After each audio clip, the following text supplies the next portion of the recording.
ನಮ್ಮ ಚಿನ್ನ ಚೆನ್ನಾಗಿದ್ದರೆ ಅಕ್ಕಸಾಲಿಗನ್ನು ದೂರಬೇಕಾಗಿಲ್ಲ. ಯಾಕೆ ಈ ಮಾತು ಹೇಳ್ತಿದ್ದೀನಿ ಅಂದರೆ, ಮಂಗಳೂರಿಗೆ ಬೇಕಾದಂಥ ಮಾತು. ಲವ್ ಜಿಹಾದ್ ಲವ್ ಜಿಹಾದ್ ಲವ್ ಜಿಹಾದ್ ಅಂತ ನಾವು ಕೇಳ್ತಾ ಇದ್ದೀವಿ.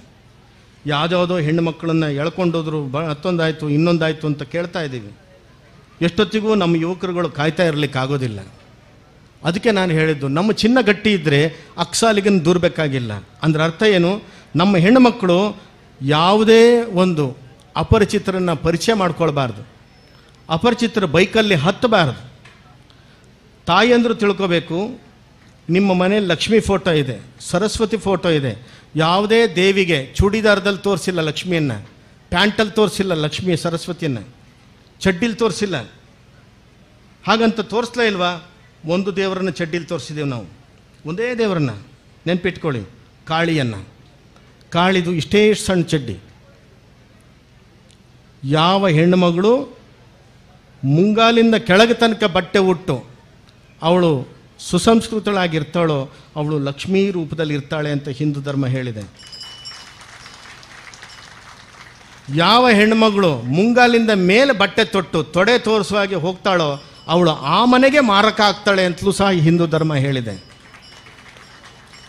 ನೀವು ನಿಮ್ಮ ಮಕ್ಕಳಿಗೆ ಸಣ್ಣ ಪುಟ್ಟ ಬಟ್ಟೆ ಹಾಕಿ ತೋಳು ಕಾಣುವಾಗೆ ತೊಡೆ ಕಾಣುವಾಗೆ ಚಂದವನ್ನು ಹೊರ ಪ್ರಪಂಚಕ್ಕೆ ತೋರಿಸಲಿಕ್ಕೆ ನೀವೇ ಪ್ರಚೋದನೆ ಕೊಟ್ಟರೆ ಅದು ಧರ್ಮದ ತೊಂದರೆ ಅಲ್ಲ, ಅದು ನಿಮ್ಮದೇ ತೊಂದರೆ. ನಮ್ಮ ಹೆಣ್ಣು ಮಕ್ಕಳನ್ನ ರಕ್ಷಣೆ ಮಾಡ್ಕೊಳ್ಬೇಕಾದ್ರೆ ಸಂಸ್ಕಾರವನ್ನು ಬಿಗಿಯಾಗಿ ಮಾಡಿ. ಆಗ ನಿಮ್ಮ ಜಾತಿಯ ಸಂಸ್ಕಾರ, ನಿಮ್ಮ ಜಾತಿಯ ಸಂಸ್ಕಾರವನ್ನು ಹೇಳ್ಕೊಡಿ. ಆವಾಗ ಬಿಟ್ಟು ಹೋಗೋದಿಲ್ಲ, ಆವಾಗ ಲವ್ ಜಿಹಾದ್ ಆಗೋದಿಲ್ಲ. ಒಂದು ವೇಳೆ ಮನೆಯಿಂದ ಬಂದು ಎಳ್ಕೊಂಡು ಹೋದರೆ ಆಗ ನಮ್ಮ ಒಂದೊಂದು ಶಿವಾಜಿಯು ನಮ್ಮ ಹಿಂದೂ ಸೇನೆಯಲ್ಲಿ ಇದ್ದಾರೆ ಅನ್ನೋದನ್ನು ನೆನಪಿಸ್ಕೊಳ್ಳಿ. ಆಗ ಬಿಡೋದಿಲ್ಲ.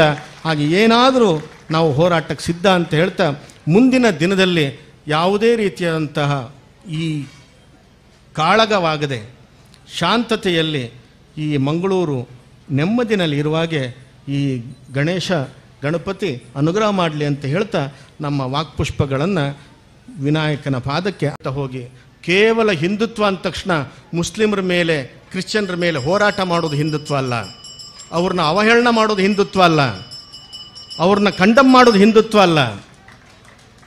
ನೆನ್ಪಿಟ್ಕೊಳ್ಳಿ, ಯುದ್ಧ ಬೇಕಾಗಿಲ್ಲ ನಮಗೆ, ನಮ್ಮನ್ನೇ ನಾವು ಪ್ರಬುದ್ಧತೆ ಮಾಡ್ಕೊಳ್ಳೋದು ಹಿಂದುತ್ವ.